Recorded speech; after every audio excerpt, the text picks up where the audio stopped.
This is the worst thing that can happen to a Mercedes during winter. FBS4 ESL getting blocked. As you guys can see, the ignition cannot be turned on.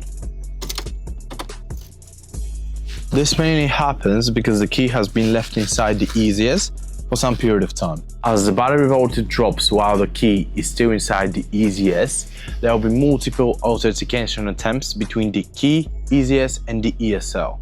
We are going to use the highest rated FBS4 ESL software on the market by Diagcode. I bet you haven't seen an easier way to clean this error with one click.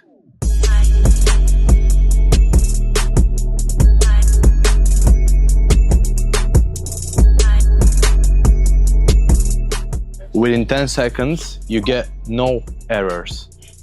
The moment of truth. Let's see if Diagcode actually works.